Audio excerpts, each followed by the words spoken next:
At 4:16 local time, the SPY-1D radar refreshes. The screen is clean. Flat sea, no weather clutter, nothing unusual. Then one contact suddenly firms up on bearing 247.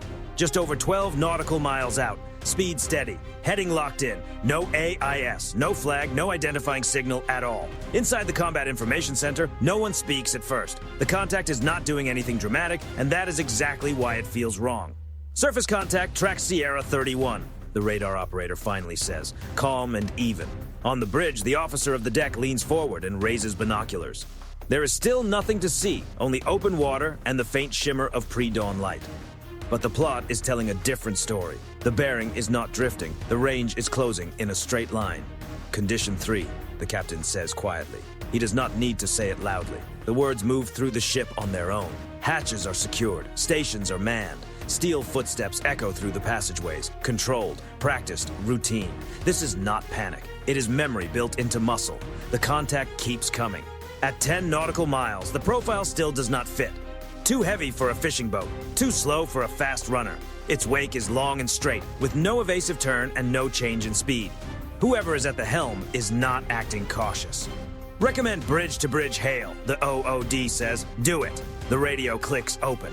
Unidentified vessel. This is a United States Navy warship operating in international waters. State your intentions. Only static answers back. The range falls below 9 miles. Inside CIC, analysts begin pulling older tracks, comparing hull signatures, engine patterns, and known routes. The contact lines up with a familiar corridor, a stretch of water sailors quietly call the funnel, a route favored by trafficking crews because it looks unremarkable on a chart. Still, the course does not change. Second hail, the captain orders. Spanish. The message goes out again, firm and professional. Still silence, no change in speed, no shift in heading.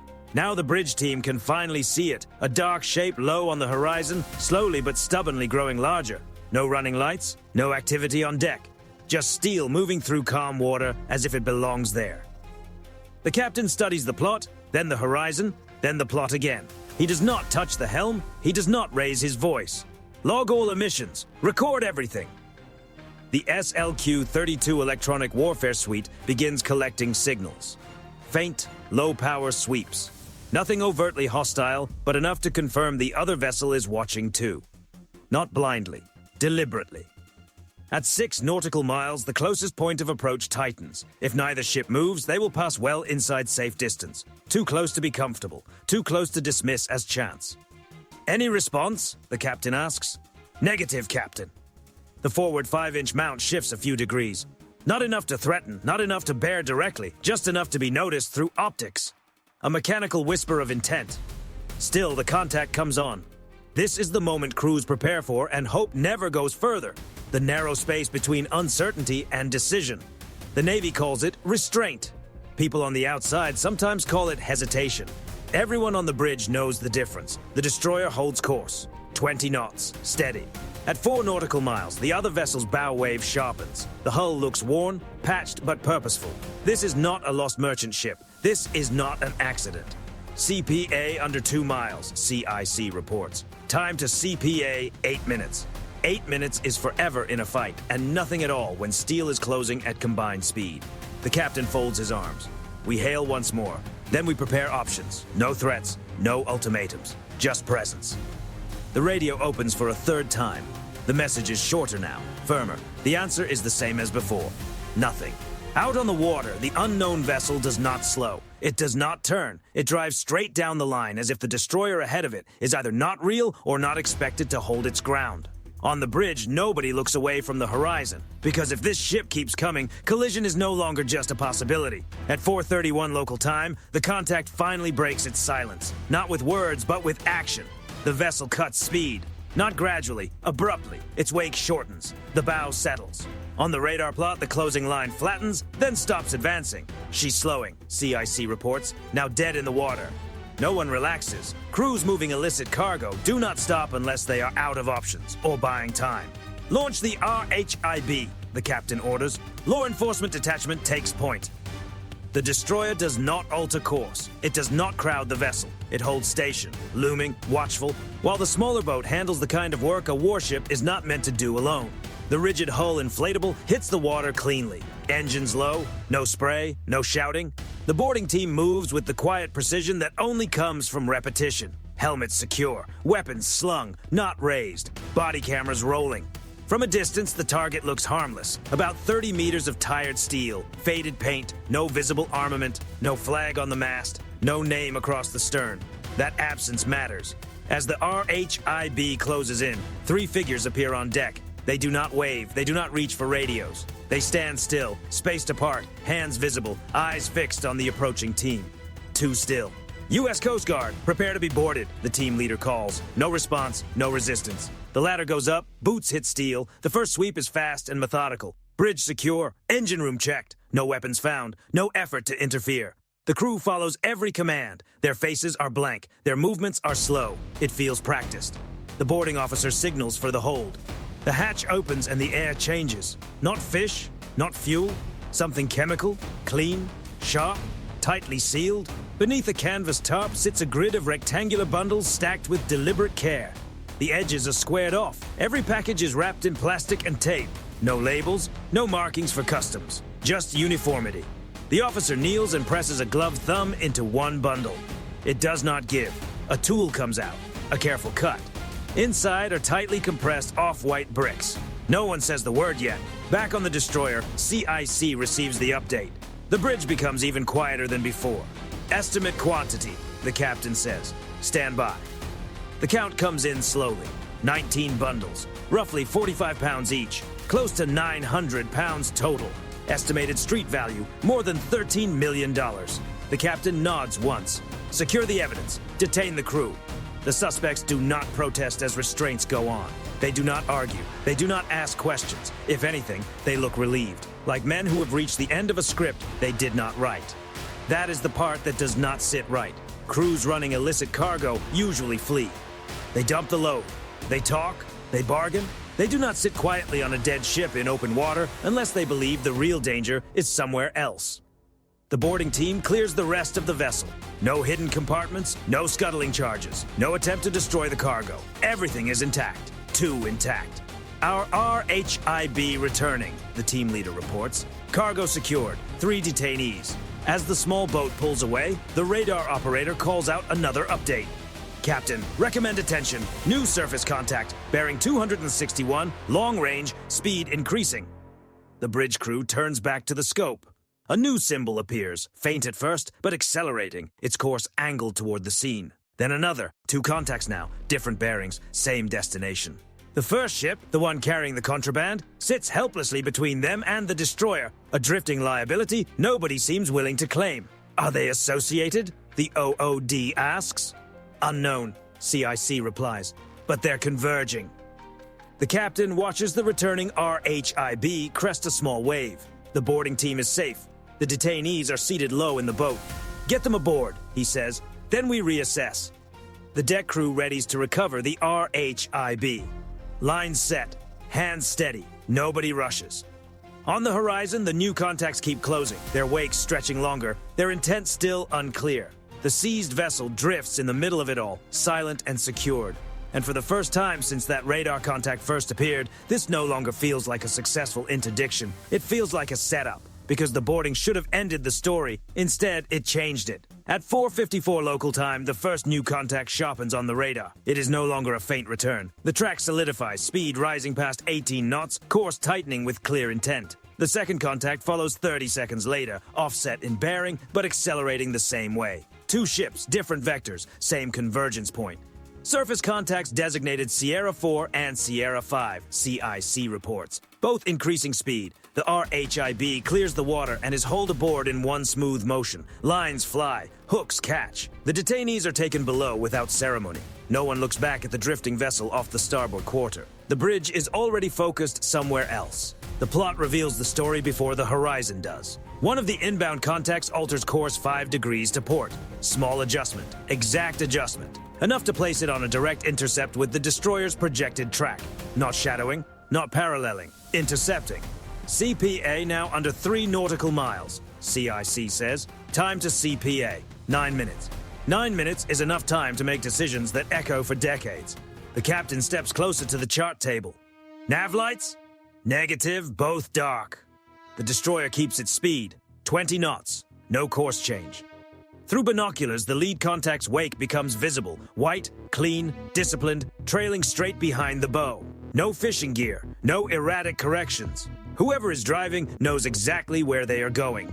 Bridge-to-bridge hail, the OOD says. The radio opens. Unidentified vessels approaching United States Navy warship. You are closing at an unsafe distance. State your intentions. This time the answer comes immediately, but not as a voice. One of the contacts accelerates again, 22 knots, then 24. That's intentional, CIC notes. Acceleration logged. The captain gives a short nod. Record it. The second vessel hangs wider, holding back just enough to create a loose pincer, boxing in the drifting contraband ship and shrinking the destroyer's sea room. This is no longer coincidence. The 5-inch mount shifts again, a few degrees more this time. Still not manned, still not loaded, but unmistakable in silhouette against the rising light. Helm steady as she goes, the captain orders. The destroyer does not give way. At 4 nautical miles, the lead contact adjusts course again, cutting the distance further and driving the projected CPA below 1 mile. Too close. Close enough that any last-second correction would mean nothing. CPA trending 0.7 nautical miles, CIC reports. Closing fast. No one raises their voice, no alarms go off. The pressure lives in the numbers, not in the noise. Any emissions? The captain asks. Low-power surface search, EW replies. They're tracking us, Captain. Not fire control. Not yet. That distinction matters. The destroyer's electronic warfare suite keeps logging every pulse, every sweep, every faint signal. Nothing is jammed. Nothing is blocked. The ship lets the other side keep talking. At 3 nautical miles, the contact finally calls over the radio. U.S. warship, a measured, accented voice says. You are interfering with lawful maritime activity. Alter course.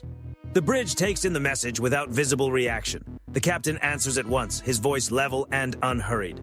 This is a United States Navy warship conducting lawful transit in international waters. Your maneuvering is unsafe. Alter course immediately. Silence follows. The contact does not turn. It keeps its speed, keeps its bearing. Steel committed to steel, with the distance shrinking minute by minute. Time to CPA, 6 minutes, CIC reports. The captain looks to the horizon, then back to the plot. He does not call legal, he does not ask for clearance. Prepare the helicopter, he says. On the flight deck, the Seahawk crew moves without rushing and without wasting a second. Rotors unfold, systems spool up. The aircraft is a tool, not a threat, but everyone knows what it means. Presence, proof, options. The contact keeps coming. At 2 nautical miles, the bridge team can make out details now. Bridge windows, railings, figures moving on deck. No visible weapons, no signals, just speed, just intent. This is your last warning, the captain transmits. Alter course now. The seconds drain away. Then at last something changes. The contact's wake shortens. Only slightly at first, but enough to register. Speed drops by 2 knots, then a little more. The helm wavers. A slight turn to starboard. Not a retreat, but no longer a direct collision line. CIC updates the plot. CPA widening now, 1.4 nautical miles. The second contact keeps its distance, its role apparently finished. The destroyer never alters course. The captain watches until the separation opens clearly, until steel no longer threatens steel, until the moment passes without impact. Only then does he speak again. Keep recording. We're not finished. Because the turnaway prevented impact, but it did not erase the intention that led them there. At 5:11 local time, the Seahawk lifts off. No announcement, no theatrics, just the low thump of rotor blades cutting through still air as the helicopter slides off the deck and drops to 50 feet above the water. Its nose points not toward the destroyer, but toward the ship that moments ago had been driving into a collision path. This is not escalation. This is control. From the cockpit, the pilots see what the bridge already suspected. Hull shape, deck layout, crew positions. From the sensor console, the picture sharpens further. Forward-looking infrared locks on. High-resolution optics zoom tighter. Faces come into focus. Movements slow under magnification. Every frame gets a timestamp. Every second becomes evidence. The helicopter approaches from the vessel's port quarter, staying outside the bow arc. No overflight, no aggressive maneuver. Just a presence close enough to be unmistakable and far enough to remain professional. On the destroyer's bridge, the captain watches the live feed coming back from the aircraft. He says nothing. The helicopter crew opens a channel. Unidentified vessel, this is a United States Navy helicopter operating in international waters. Your recent maneuvers have been unsafe. Alter course immediately. The message is repeated, then repeated again in Spanish. Below, on the deck of the approaching vessel, people begin to move. One man steps toward the bridge wing, another raises binoculars.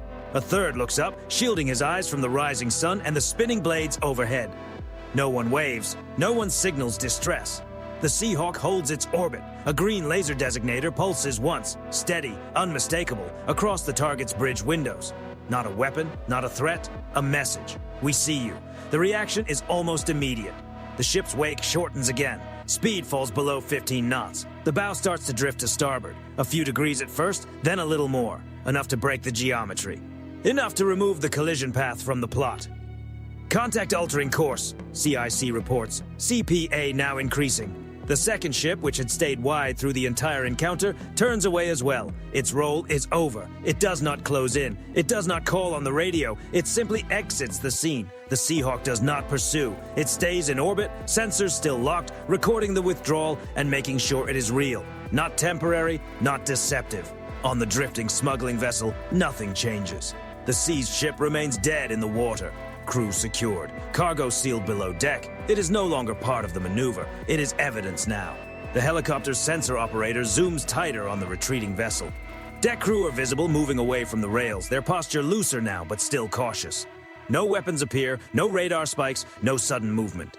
Captain, the aircraft commander radios. Target is disengaging. Course steady away. The captain waits a full minute before answering. Maintain observation. One more orbit. The Seahawk makes one more deliberate circle, wide and controlled, then turns back toward the destroyer. As it pulls away, the laser goes dark. The message has already been delivered. On deck, the recovery crew is ready. The aircraft settles back onto steel. Rotors spin down. The moment ends without ceremony. Below decks, the detainees sit quietly under guard. No interviews yet. No questions yet. That comes later. Out here, the priority is containment and control, not explanations. On the bridge, the plot clears. The threatening contacts are opening distance. Sea room expands again. The destroyer remains on its original course, speed unchanged. Log conclusion of close maneuver, the captain orders. No further action.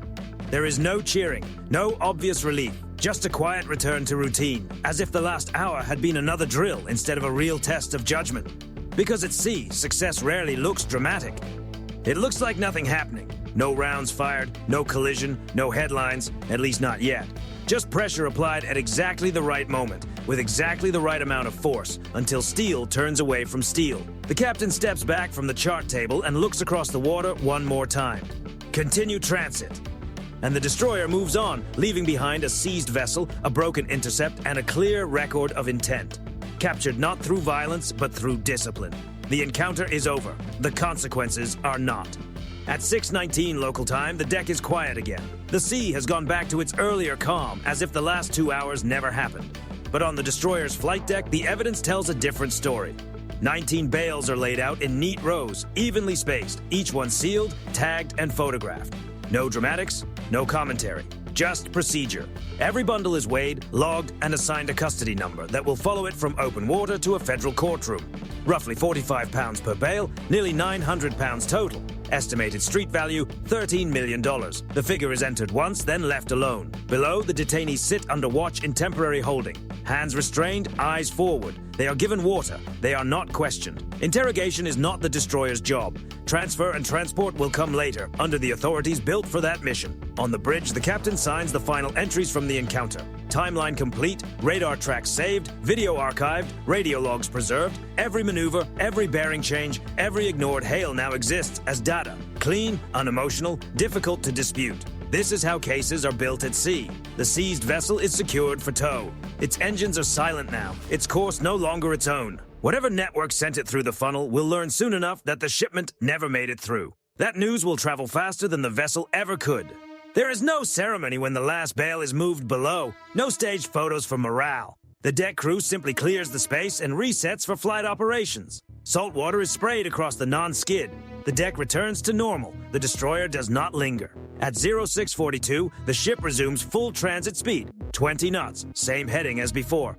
From the outside, nothing appears different. No damage, no visible marks, just a gray hull cutting cleanly through open water.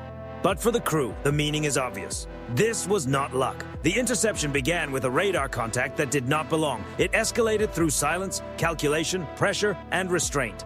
It ended without a shot fired and without a single rule bent. That result does not happen by accident. It comes from training built for moments exactly like this. Moments when force is available, but discipline matters more.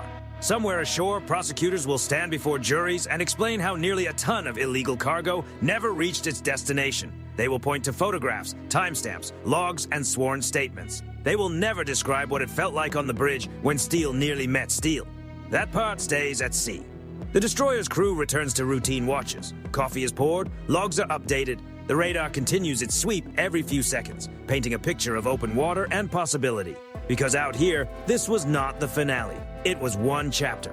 The funnel still exists. Routes will shift. Networks will adapt. Another vessel will try again, convinced it can slip through unnoticed. The ocean is wide. It is not empty.